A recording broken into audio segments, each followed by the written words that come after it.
Hello. How's everybody doing today? My name is Tory North, and this is the Tory Talk podcast. And today I have a very special guest. But before we get into our introduction, I just want to let you guys know how I've been. It's been a couple months since I've been able to drop a podcast episode and talk to you guys, but I just want to let you guys know that I'm fine. I'm great. I'm doing good. Going through some tough times here with the world and, trying to understand where we're navigating ourselves through locally and nationally and globally. But all that aside, I have a job to do with my people out here at Tory Talk Podcast and the Tri-City Mixtape. My commitment to you guys is that I'm going to continue to drop these episodes because I want to continue to have the conversation that we started off in 2020. That's when the podcast started. Right when the pandemic hit, I wanted to do this, and I said, hey, you know what? I don't know what's going to happen in the next 5 years, but I want to make sure that I do something that I love, and I want to make sure that I'm expressing myself to the fullest extent, because that's what I would do if I was on my deathbed and say, hey, let's go back to when you were 31, 32 years old. What would you do? I would be singing, I would be doing podcasts, and that's what I've been doing. I know that if you've heard my singing voice, you're glad that I don't do that professionally, but I've been working on it, and I think that you're going to be very surprised soon. I have some music coming out very, very soon that doesn't sound like anything that I've done before. But on the podcast front, I want to continue to bring to you people who I admire locally, nationally, even globally, because I have a buddy out in Ghana who I'm going to try to bring over here, but we might have to wait till all this immigration stuff chills out a little bit. But yeah, shout out to Stallone Griffey out in Ghana. Much love to you. Shout out to my boy Roy out in Montana, and shout out to my boy Nicholas out in Omaha. You guys keep me going with the merchandise, and you guys help me push my innovation, so I'm going to continue to do that for you guys too as well. So today, I have a very special guest. I have my friend Sarah, aka KnittedFox, in the house. How are you doing today? I'm doing very well. Thank you for having me on. This is exciting. Well, thank you for being here. It's been, a couple months in the making, but I'm glad to finally have you here. Yeah. There's so many things that I want to get into when it comes to your story, your present day, and your future. Yeah. You're somebody who's very ambitious. You're somebody who I feel like if you put your mind to it, you're going to do it, and it's going to be beautiful because that's the aesthetic that you do. Anything within arm's reach, I noticed that you can transform it. I've just been a real big fan of that. I want you to give everybody a little familiarity about your personality, where you come from, who you are. What's your story like for somebody who's listening to my podcast in New York or maybe even in France or somewhere else in the world? Kind of give them a little bit of you and who you are. Yeah. So my name is Sarah. I own Sunken Games, a retro gaming boutique in Richland, Washington. Mm-hmm. It turns 15 this year. Wow. Yeah. Holy smokes. I always imagined myself running my own business. It was probably going to be a bookstore. Mm-hmm. I was a bookworm growing up. I just really wanted to surround myself with books. Games, growing up in the 80s and 90s, we always had a PC in the house. Absolutely. So I was always playing PC games, from just the DOS-based things to current day stuff. There was just always PCs in the house. So gaming was always a natural thing for me. Didn't anticipate owning a retro game store, but that's where we're at, and I'm very, very okay with that. Yeah. My mom was she's owned multiple small businesses between Washington and Oregon over my lifetime. So she was a great role model for me to see how a woman can make her way in the world, on her own. And I learned early on that I don't like working for other people. I don't know if it's I don't know what it is. I work on my own time frame. Mm-hmm. Yeah. I need 2 hours of warm up at work before I can actually get going. So combined with owning my own business, I will succeed or fail all on me. Yeah. And that is good motivation to not take the 2-hour warm up, to actually just get going in the morning.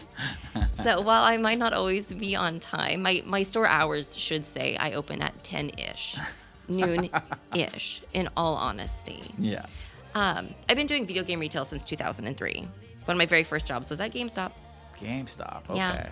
Yeah. And while like I said, I was a bookworm. I'm not naturally an outgoing person. I'm not a leader. More introverted? I'm definitely more introverted. My mom's businesses were retail, so that's kind of family business. You work at the family business. So that really did force me to kind of put myself out there. I see. And then I'm a teenager. I don't want to work for my parents, so I'm going to get a job at GameStop. I'm going to be the girl at GameStop. And so I was absolutely the girl at GameStop. Absolutely. For a while. And then there were other game stores locally that I worked at. Then the opportunity arose where the location where my store was at was going to be vacant. I was working at just a dead-end job. My boyfriend at the time and I were like, we could open up a store. Absolutely. So we got the contact information for the location. It was 13 days later. We had opened the store.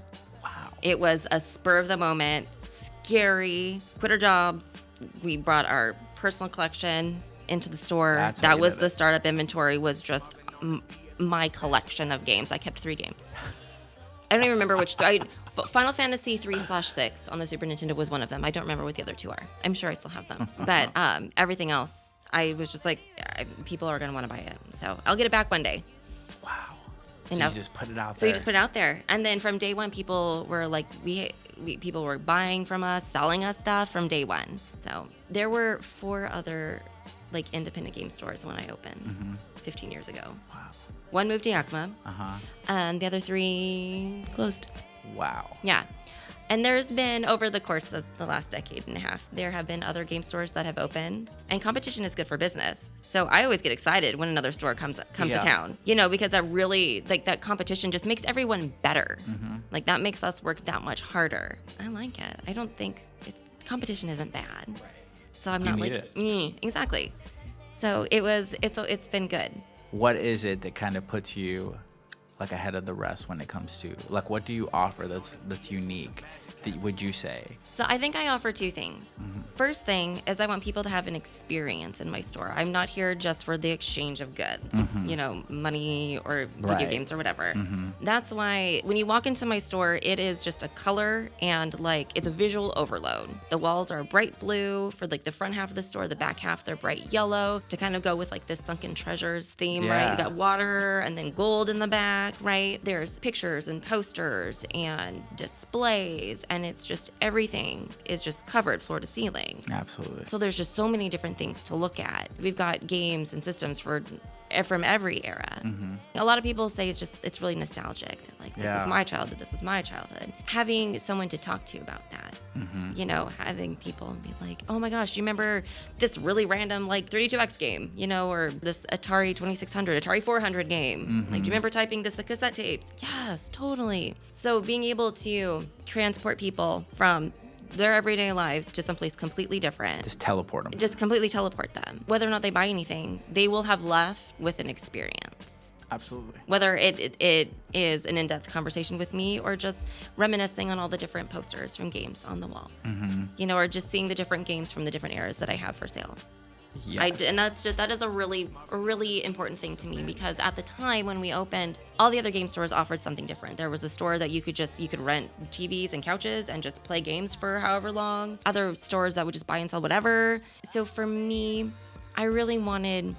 So I've been to Japan a few times, and one thing I learned at those, just the culture itself and with their retro game stores is they put an emphasis on customer experience and convenience, and they really want to make sure that you're good. And that felt good. Yeah. That just was a great feeling that I had never experienced or thought I would experience in retail. Right. Like I'm just out shopping. What do you mean? Absolutely. You know, you're taking all the stickers off to make sure that everything is good, or you're putting everything in nice little plastic, you know, or taping my bag shut, whatever. It was just silly. But then thinking on it, like, it wasn't, because I really did feel good and I wanted to go back there. And so when I open my store, I want people to have a similar experience. Absolutely. Like, it's this store, Sunken Treasures is different. So on top of that, quality. So with 4 other stores to compete with, what am I? How am I going to stand out? So quality from day one. I'm very, very picky. I've got a reputation. I've been called the ice queen from people. People have to my face and behind my back have called me the ice queen because I won't buy everything that people bring me. Right. You know, I mean, people will bring me stuff I'm pretty sure they have dug out of their backyard with a shovel. And no, thank you.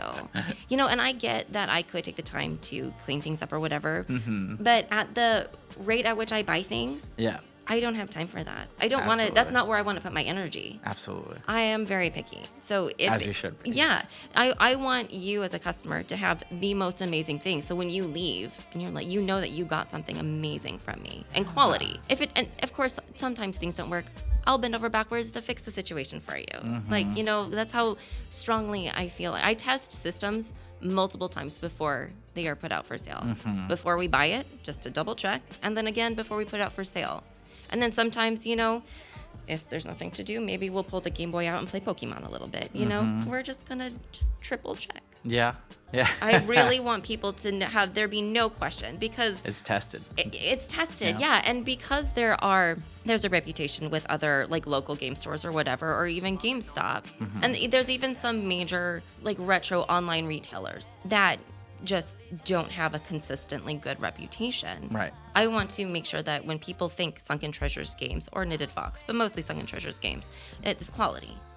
And there's no doubt there. Absolutely. And I think that 15 years later, I'm the only store, for whatever reason, left in the Tri-Cities. I think that quality has really, like, that point has stood the test of time. I think that it really has to do with who you are as a person too. You're uniquely the front person of your brand and your store, right? Yeah. So you're the person who handles everything. Yeah. You put out all the fires, but you're also going to take the good side of that too. You're going to get some of the acclaim that comes along with the nostalgia that people have. They associate you with it. And also there's a good nature and a good vibe that you get in person from just being in your presence. So I do understand the Ice Queen thing, because we got to stand on business. We do. Sometimes no means no. And no people, means no all the some time. people just do not accept a no, especially no from a woman. And you know what? Oh, preach. This is, I'm not going to apologize for not buying your broken DS. Absolutely. Even if you tell me that I need to be more lenient and throw your charger at me.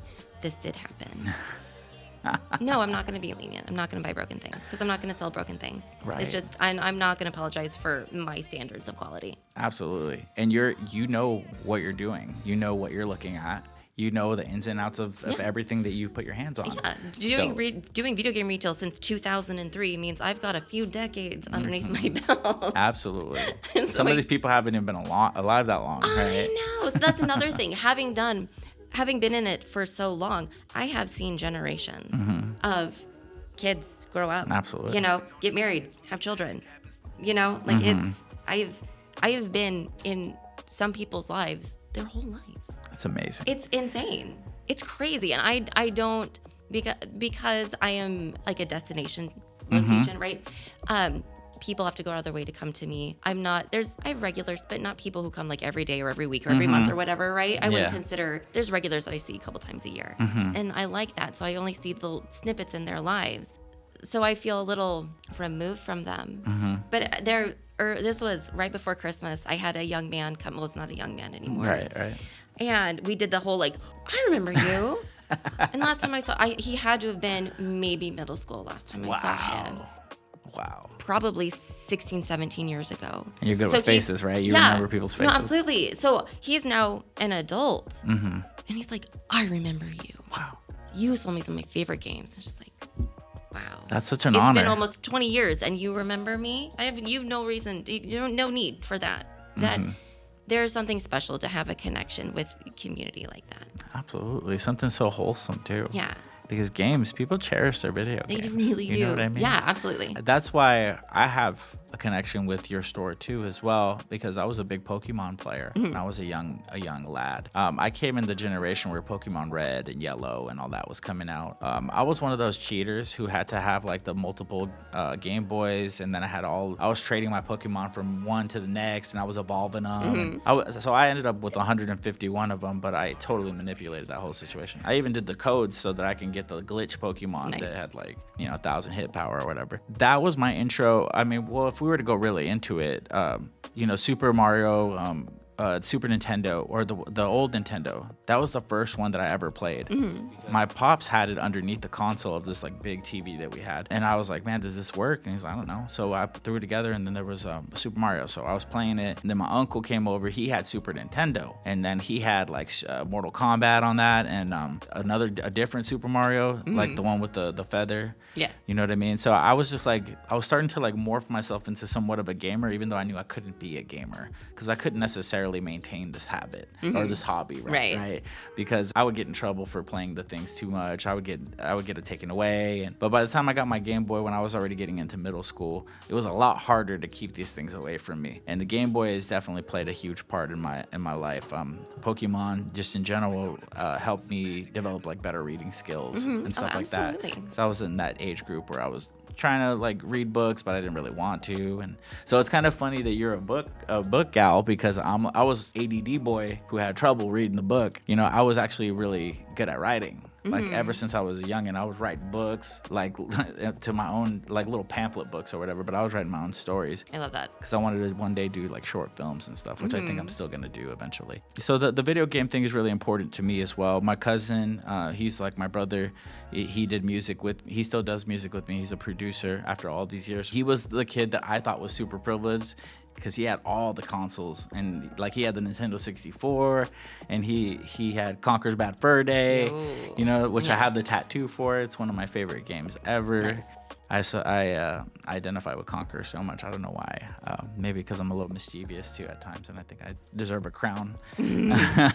So it played a big role in my life, and it was just something that I wanted to talk with you about today, because nostalgia is a really big thing. So Sunken Treasure, that name, it really resonates with what you have, because you got grails. You have some very rare items. You know, I've seen some things that I haven't seen in life, like for 20, 25 years or something like that. Sega Genesis, like all these different things. How does the name come about? How did you find the Sunken Treasure name? So it actually wasn't my idea. So working at another game store, I was inspired by this TV show in Japan called Game Center CX. And it's this show where this one particular comedian, Arino, he'd sit down and he'd have X amount of time to lay through and beat an original Nintendo game or a Famicom game. And it's really funny. And even though you don't even have to know any Japanese to understand the struggles that he's going through while playing a game. So, and being a comedian, he's just really funny. It was really cool because I learned, even having worked in video games for like years at that point, I was learning I'm like, I didn't know this game existed. This looks amazing. Did this come out in America? Oh, it did. So I wanted to introduce other people to games. So I made a little newsletter, just, printed it out, made it like in like Word or whatever, front and back, one page, and trying to come up with a clever name for it, something that was not associated with the store that I was working at, but that's something that was like mine or ours. And my boyfriend at the time had come up with it, and I was like, this is great. Sunken Treasure started out as a little one-page newsletter. So that's the origin. Yeah, so it was a little newsletter, and I did that, I think, for maybe like 2 years or something like that. A little bit of a blogging kind of vibe. Yeah, because there'd be a little section of like what you've been playing, and so me and the other employees would like put what games we were playing on it, and how our completion on that, or if we completed a game, we'd talk about that and make little like word searches or mazes and things like that, and like games that you should check out and play, and this is why. So you're like a curator, like you were kind of curating a vibe for them, right? Yeah. See, you just have so many different aspects to who you are. You're an artist, you have your own expression, but you're also a curator of vibes. Yeah. And let's make our transition into wrestling a little bit. Sure, I did discover that about you a while back, that you are a pretty big time wrestling fan, right? Yeah. How does wrestling enter your world? I mean, when I was a kid, we were wrestling. I was power bombing my cousins and on the mattress and the sofa cushions, and sometimes you'd hurt them and you'd be like, shh, don't tell mom. You know what I mean? That's my intro to it. Yeah. Wrestling was never on the radar growing up. Like I've seen a couple people like Macho Man, like on TV or whatever. And so I knew of a couple people, Hulk Hogan, whatever. But it wasn't until my 20s when my boyfriend at the time had like got his VHS collection of WrestleManias, like 1 through like 14 or whatever. So we just sat down and we just watched it. Stuff. I was like, brainwashed, whatever. But at first I was like, this is dumb. But then, like, because I just didn't get it. I didn't understand the soap opera-ness of it. Like, I didn't get like the draw of the characters and the drama and the storytelling that can be told in a wrestling ring. Absolutely. Not just between two characters, but also the actual wrestling match as a whole can tell a story. And I had no idea that was a thing. So one of the early WrestleManias, Tito Santana, and nope. It's Macho Man and Ricky Steamboat. They just told an incredible story. There was not even, it wasn't two big characters, you know, like Hulk Hogan and Andre the Giant. It wasn't like the draw of that. It was just, they just told an incredible story in the ring. And I was like, okay, that's it. You were following it and it just resonated, a hit. Yeah, and it did that. I just thought that was really cool because I didn't know that was a thing. And then watching the evolution, like going it from the late 70s through the 80s and how wrestling and how the culture evolved through the 80s and 90s and then through the 2000s. So then we started going to like WWE, like house shows, and like WWE's come here a few times. So, you know, we went to those shows, and then independent wrestling started popping up with Defy in Seattle, Prestige. They started in Hermiston, but they've started traveling out. They do some big shows in Portland. Then with the birth of like social media, you get to see glimpses into people's, like you get to follow these people, and you know, and so it kind of recreates that whole storytelling kind of vibe too. Yeah. It's even more like immersive. Like it's really immersive, yeah. Very, very much like parasocial. Yes, it is. Right? Yeah, so you got to be careful with it. Right? Absolutely. You got to be careful with it. Because you don't know where reality ends when it comes to those kind of things too. Yeah. I noticed that too with like music, you know, because of how inundated we are with social media. Yeah. You have that kind of relationship with some of your closer supporters. Yeah. And it's like you may like talk at them, but you're not talking with people necessarily. And so yeah, it can be a thing, but it is cool to be able to interact with people that you just would not be able to interact with in any other way. Absolutely. So that is really cool. So the platform that you use to interact with a lot of these wrestlers that you've come into contact with, whether it be online or just at events, is Twitch, right? Yeah. How'd you get involved with Twitch? So I followed quite a few wrestlers on Twitter at the time. And I had been playing Dungeons & Dragons for a couple years at that point. And I was really into it, and I just loved it. As I feel a lot of people who get into Dungeons & Dragons, and it just kind of becomes not quite your personality, but it becomes, you know, almost all-encompassing. And that's kind of where it was. And a couple wrestlers were talking about how they really like to play, you know, but they don't know how to play, or they don't have anyone to play with. And so I was just watching these conversations, not wanting to be rude or, you know, not like put myself out there. And then finally I was like, okay, I'm going to shoot my shot. Hi, pardon me, you don't know me. I did see that you wanted to play Dungeons & Dragons. I happen to play Dungeons & Dragons. Would you want me to run a game for you? And people said yes. So we started playing on Discord, and then other people they were like, oh my God, like, I want to see this. And so people would join the Discord call, and after a while that gets bogged down. I would imagine so. Yeah. So after a couple years, we decided, like, maybe we should just stream it. That might be easier, so more people can see it. Absolutely. It just made sense. They're performers. So I started streaming with Kevin Cook, Nick Radford, and Tom Allman. We played for a couple years. And then Drake Kwan joined for a little bit. Austin Oso joined for a little bit. And currently right now, Izzy McQueen is playing with us. So it's developing into quite a thing. It is, yeah. It has evolved. Yeah, it's been really cool. And then just because I don't know, it's just, I like people. And so another wrestler that I have met, the Devil Drexel, he does a bunch of like design work. And so I was like, hi, can I pay you to make me a cool image for my little silly D&D wrestling thing? And he was like, heck yeah. So he's made me little, like, really cool professional looking like banners, you know, so it's got me and all these like professional wrestlers with their professional wrestling pics playing Dungeons & Dragons. And, all pro. Like, and it's, so it just, I don't know, it just adds to the vibe. You have to do that. That's a requirement. You know, when you're trying to build something. Right. It's been fun to see. There's been a couple evolutions of that as the roster, as I call it, has changed over the years. It's been really cool. I love that. I'm somebody who doesn't know a thing about that game, but I always hear it. I have friends who play it, and I would like to get involved with it, or at least see it being played, right? So I'm going to have to tune into when you have one of these streams, because there's like a fantasy aspect. That's the whole thing, right? It's like a fantasy sort of deal, absolutely. Right? Yes. Yeah, I love that. With the Twitch and then the wrestling and then the D&D, you also have the knitting that you do. Yeah. right? So do you do knitting for just yourself, or do you like create items for people, or? It's mostly for me. It's just something that I did. I went through a really nasty breakup in like my 20s, and that's just like what I did to keep myself busy. Like a coping mechanism. That was exactly my coping mechanism. And it just was really fun. So I just kept doing it. I like to keep my hands busy. Absolutely. You know, I'm one of those people where I'm like, I gotta be knitting, I gotta be watching something, I gotta have like music on. Like I've got, 3 things, a game going, whatever. Yeah. So it's something that I can do with my hands. And I've been doing it long enough that I don't have to like just be looking at it. Wow. So I can be multitasking. Yeah. So it's really fun.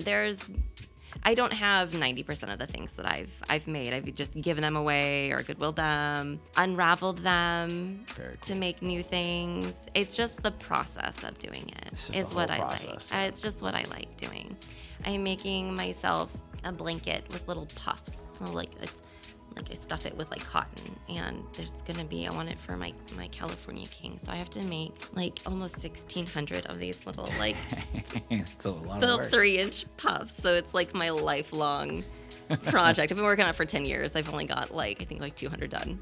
So it's a slow thing. I haven't dedicated a lot of time to it. Right. You're passively working. It is a passive thing, yeah. I love that. The 10 years. That's a lot of work to put into something. I love that. So what I did was I wrote some questions down. Yes.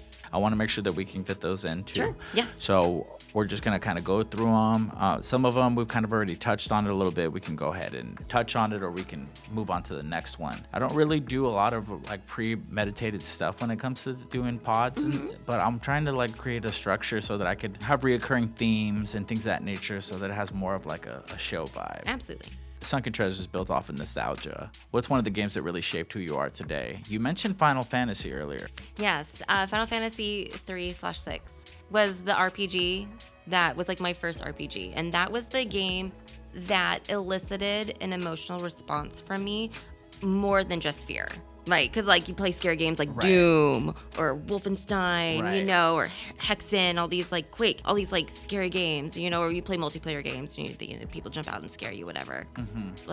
I thought that's what games were. But the character development and story development in that game elicited grand emotions from me. Joy and grief that I just didn't know that was possible. Kind of like how anime does for people. Absolutely, right? Yeah. You get invested, and then you start feeling these things that these characters are going through. So that was a big one. I also put 3,000 some hours into Final Fantasy 11. Wow. That so goes the life of an MMO player, right? So there's that. I also put a lot of time into Diablo 2. There were many So you can put thousands of hours into these games? Oh, absolutely. Wow. Yeah.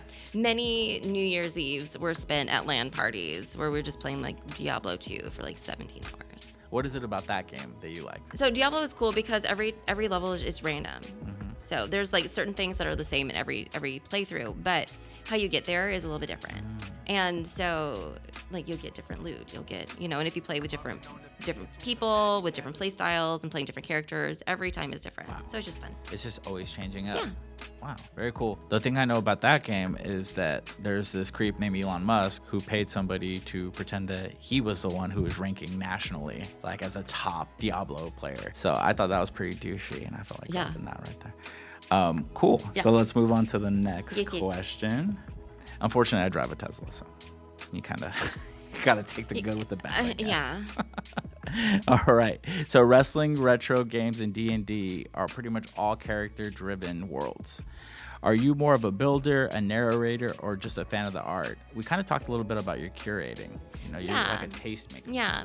I think that I would love to play D&D more because I'm not a quick thinker. I'm not a clever person. I'm not someone who thinks on my feet really well, naturally. I beg to differ. I have learned to hone that over the years, working in retail and then being a dungeon master for people who role play professionally, who are genuinely very funny and clever people. The amount of times they've stopped me in my tracks because my brain can't keep up, is hilarious. But it has helped me get better. Right. While it doesn't come naturally to me, I do find myself in that position of a narrator or a curator.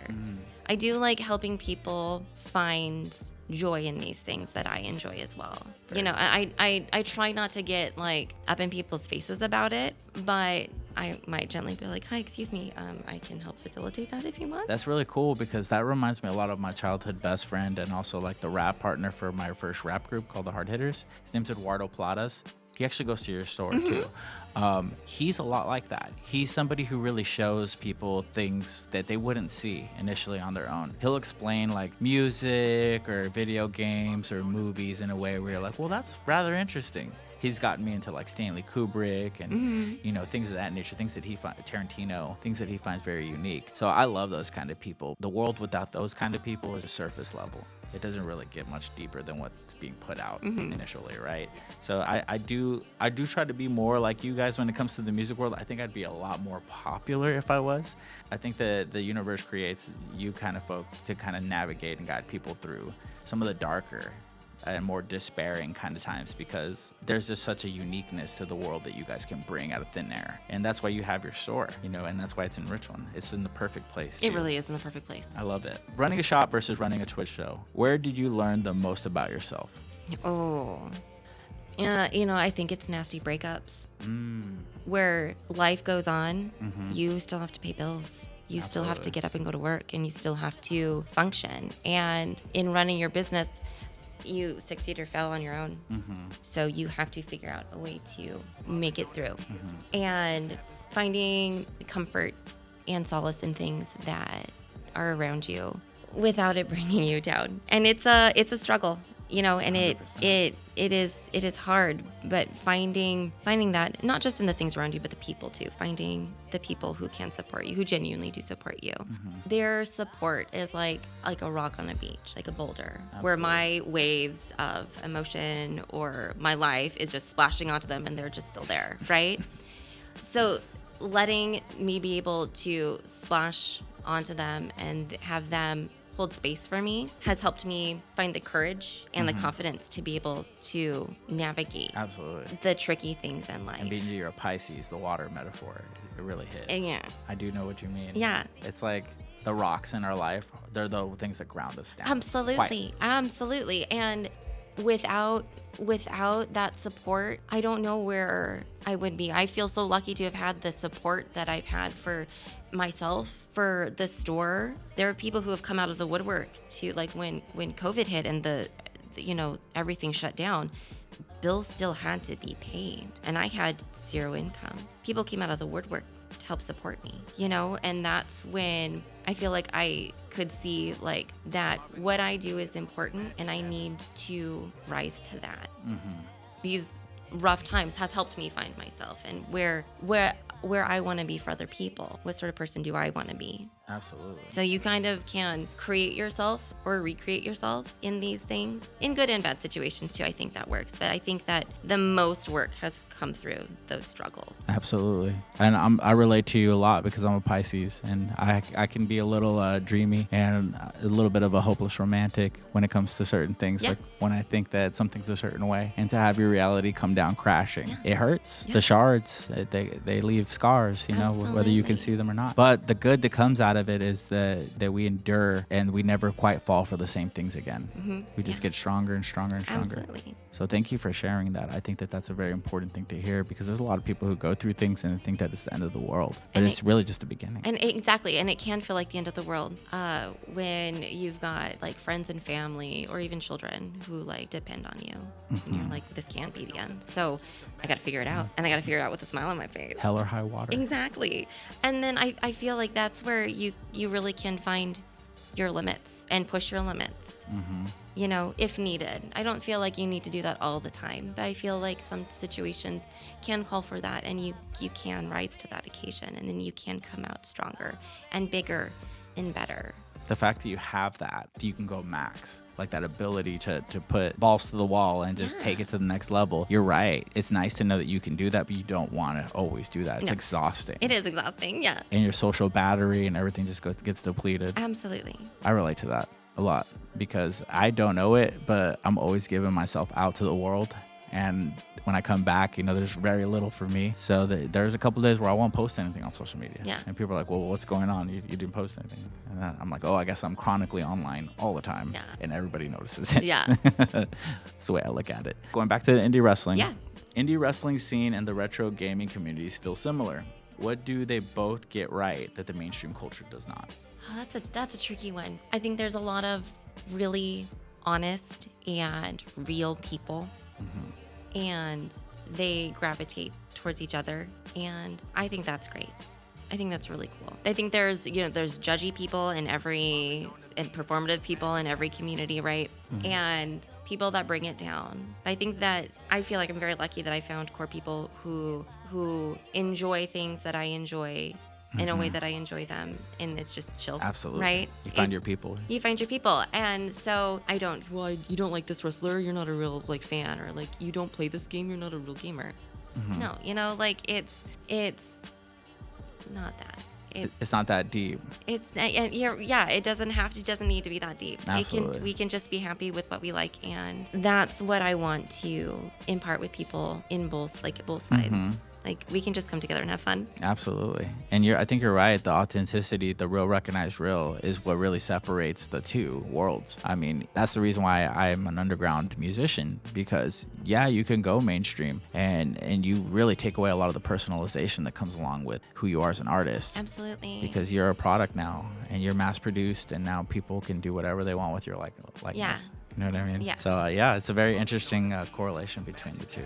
I was sitting back and I was thinking, man, there's a lot of the similarities between all her interests and the worlds that she brings together. This one's a little bit about motherhood. Okay. What has motherhood sharpened in you as a business owner and not softened? We talked a little bit about the Ice Queen stuff, too. Yeah. I think being the sort of person I want my son to see. What example do I want to set for him as a mother, as a human being, as a person working, my work ethic, and what sort of customer. I feel like being a business owner and being in that retail, we see both sides of it. So he is there and he sees the day-to-day stuff. I feel like there are some people who have this misconception that when you work at a game store or own a game store, you just get to play games all day. No.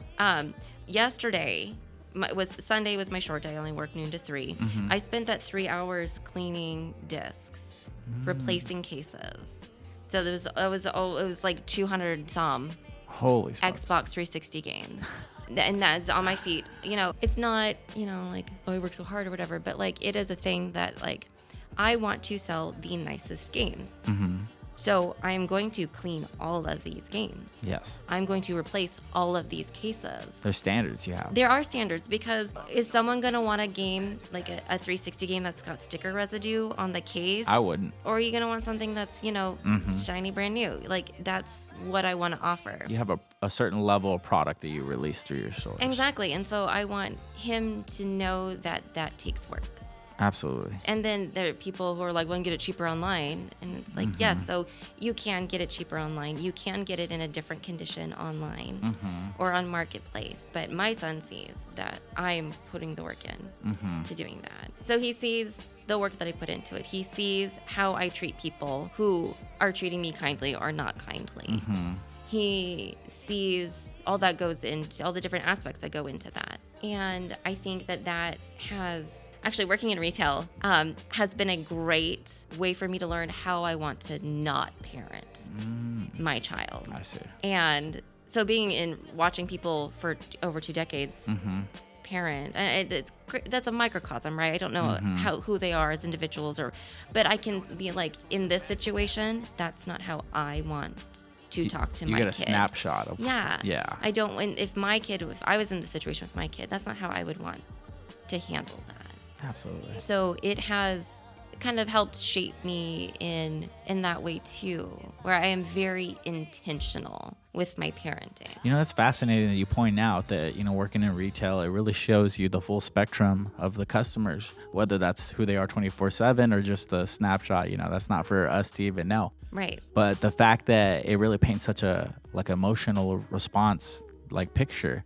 It really can help you organize your thoughts about how you feel about certain things. And you don't really get those kind of emotional or those thoughts about those emotions unless you see it in real time. Right. And it is just like a snapshot, right? It's just a moment.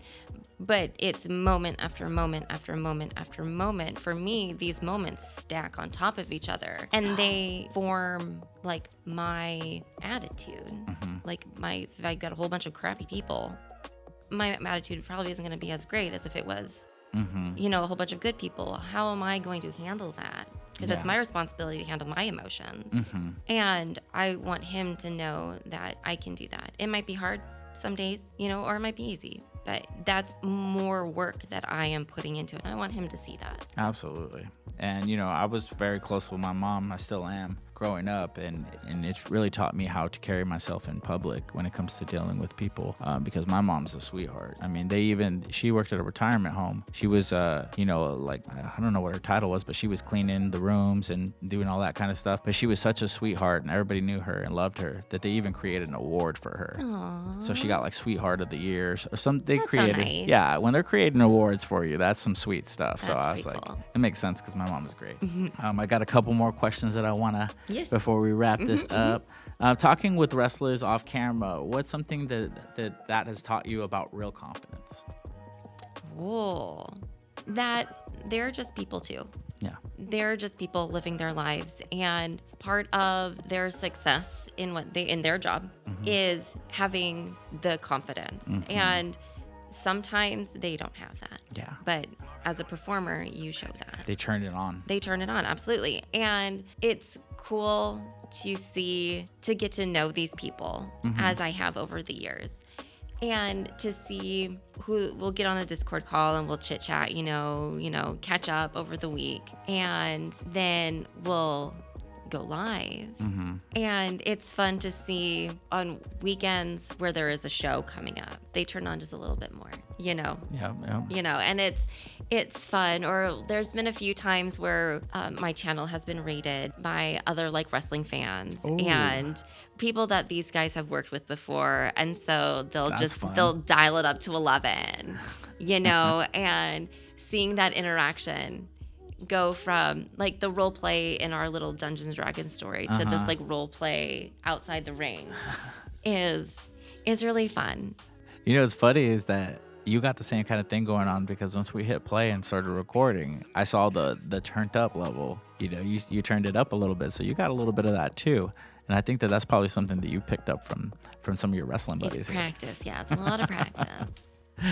Very cool. And I know a thing or two about real confidence too, because you have to fake it till you make it. Absolutely. 100%. Absolutely. One day you're going to look around and you're like, oh, I actually am this person. Yeah. But it takes a lot of convincing, I'll tell you that. It does. It sure does. When people walk into your store, what are they actually looking for? Yeah, that's a broad question, It because sometimes they're not looking for anything. Sometimes they're looking for something very specific, and sometimes that very specific thing is something I do not have, and they know that going in. They're just hoping if anybody has it, it's going to be her. Yeah. And sometimes people, at this point, I really do hope that it is people just wanting to come in for an experience. Has anybody came in, like, is there something that commonly gets asked for, but you just can't seem to come across it? Or find Nintendo, it? anything. Mario, are you kidding? I cannot keep Mario in stock. Like Mario Party? Anything. I love Mario. Mario and Duck Hunt. There's 27 million copies of that game. I can't tell you. I've had maybe 3 copies last year alone. Yeah. Wow. Yeah. So Nintendo is just hard to keep in stock. Ever since COVID, we saw a big increase of people like really coping with the whole COVID situation by buying up their childhood games, right? And so, which is a good call. I totally agree with that. It's smart. Yeah. It is a smart call. And so now we've got kids growing up with more income, more people are buying their childhood back up again. There is a percentage of collectors that are just hoarding. They're just like, oh, it's Mario, I'm buying it. Yeah. It's being pulled out of circulation. So prices are going up on games. Like Pokemon Yellow with a not great label is $80. Wow. That is ridiculous. Holy smokes. Yeah. I think Mario and Duck Hunt right now is like maybe $35. Wow. That's no way. That's not. I just saw N64 on Marketplace for $70, and I think I'm going to go get it. You should go get it. Yeah. The pandemic, huh? Yeah. Wow. I mean, there have always been people, obviously, who have been into like retro gaming, but that did a really big surge. Yeah, no, I feel that too. What move felt risky at the time, but ended up defining your lane? Ooh, that's a good one. Opening the store. Yeah, The store. that was a big risk, betting on myself. You're like, holy shit, it worked. Yeah. So that was really big. The years up until COVID hit, I was importing a lot of items from Japan, like figures and anime goods, all this sort of stuff. And that was really cool because it was not the American licensed stuff. It was the unique to Japan stuff that was not super cheap, right? As it got closer to COVID, shipping prices just were getting really expensive, and it had priced me out. So my like $1,200 shipment was of like four boxes was almost $800. Just shipping? Just shipping. I couldn't reconcile adding any more pricing up these items that were already not cheap. Yeah. That whole anime like culture, people knew to come to me for that. So making the decision to not do that was taking out a huge section of my inventory. Yeah. That was a hard decision to be like, I mean, I can't do it anymore. So I'm going to have to go back to just being retro games. And that was a hard decision, but it did force me to get creative with what I had. And, I'm still around. I'm still doing well. People still do come to me for anime stuff, which I'm hoping things will get better in the future. They will get better in the future. They eventually. They have to. Yeah, absolutely. They will. And when that time comes, I would like to do that. See, I was curious, what is the evolution of what you were doing before these obstacles? Like where would that have gone? See, that was when I decided to open up my store. I was talking to my mom about it, as she is a business owner, and she has run successful and not successful businesses. Future proofing, with her not being into the gaming culture, not really understanding it so much. And she's asking me the tough questions like, how are you going to evolve? Like, how are you going to, if everything goes digital, what are you going to do? Where's the business model going? What is your business model going to look like in 10, 15, 20 years? And we have seen the increase of digital media, digital games, and all of this. There is always a market for physical media. So keeping that in view while leaning over to I've increased the amount of new cords and controllers and even new third-party systems like the Retrons, the systems that play multiple systems. Leaning on that, so those are affordable, newer things. They hook up to new TVs, right? So you don't have to have a CRT to be able to do that. I went heavy into wrestling figures.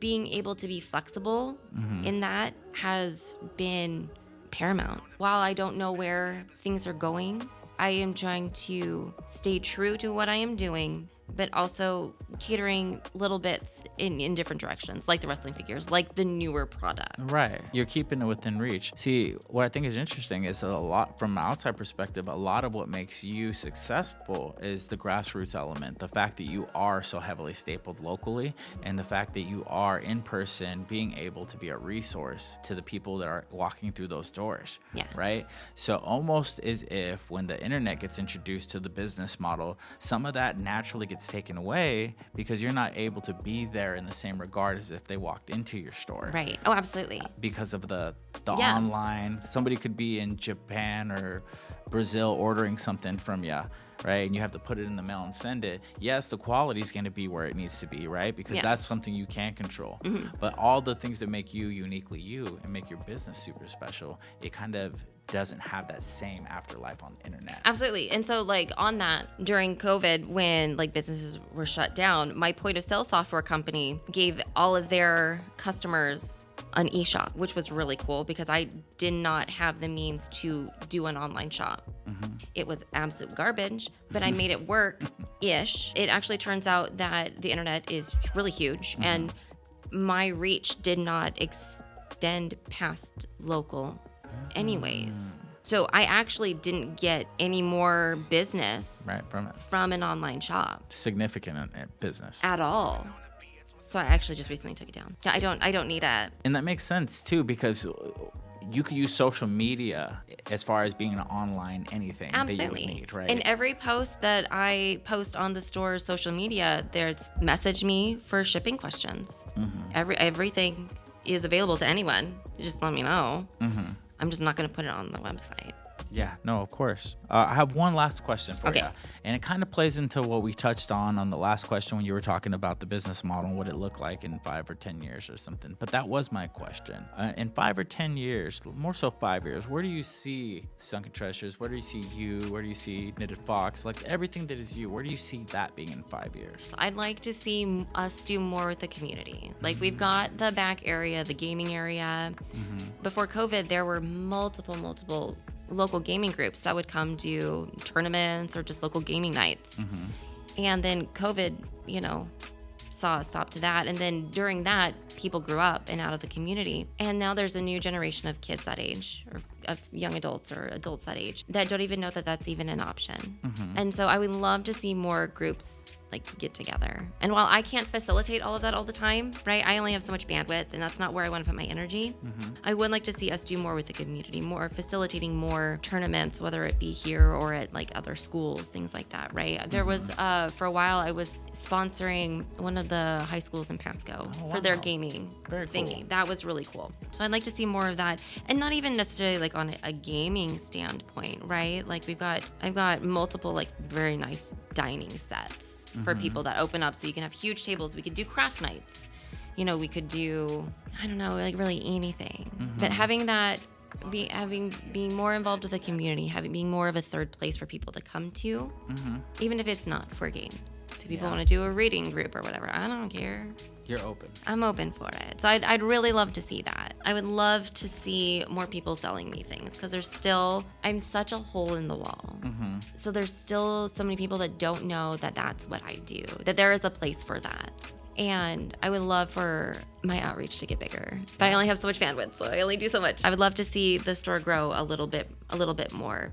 In the last like 6-7 years, I have grown the brand so much. I can call it a brand now. Yeah. I feel like I can. Beforehand, we were just a small mom and pop shop, whatever. Right. When I took over solely with the store, we were sitting at, I think, maybe like 1,200 followers on Instagram. And numbers aren't like the be all end all. Right. But I do feel like the outreach, it is my influence as far as like how many people know that I exist and how many people can see what I do, and see that there's a place for gaming here. Visibility. The visibility. I'm edging close to 5,000 now. So what was your goal? Wasn't it like 10,000? I would love to get 10,000 before May, which is absolutely unreasonable, but it was just a fun thing to like work towards, right? What is your Instagram? Like for people who are listening, they want Sunken Treasures Games. Sunken Treasures Games. All right, cool. Yeah. We're gonna see if we can help out with some of that. That'd be great. I definitely can help. Yeah, I would love to just be more of a community spot, a third place. I just think third places are so important for people, especially now where it feels like a lot of people are just, at least when I talk to people, they feel insular, like isolated, and they don't really have a place to go, or know of a place to go. In the Tri-Cities, there really isn't a ton of third places outside of like bars and stuff like that, right? Yeah. Not everyone wants to do that. Right. So having just a place to come to be social or whatever. Like, I think that's so important to the most vulnerable of us. When I was young, I would go to the library. Yeah. It's funny that we're actually here right now. Yeah. Because there was the internet and also there was books. Yeah. I could get lost in things that I didn't know about. Yeah. So all in all, I just want to thank you for being here today. Thank you for having me. I think we had a really good conversation, and I just want to say I think that you are an incredible person who serves a very good purpose here in the community. Thank you. Sometimes we don't know the impact that we leave in people's lives because, they're not going to come out and say it all the time, but it's a little bit of a treat when they do. I just want you to continue to do what you do, and who knows, maybe a couple years down the road we can recap and see where you've kind of gotten to. Yeah. But yeah, so if anybody wants to get in contact with you, there's the Sunken Treasures page, right? What was that, Sunken Treasures Games? Yes, Sunken Treasures Games. And then if they wanted to follow you on Twitch, how could they find you on? On Twitch, I am twitch.tv/KnittedFox. On Instagram, I'm _KnittedFox. Very cool. And coming to you from Tri-City Mixtape with Miguel Ortiz, this is Tory Talk, and we're signing off. Thank you.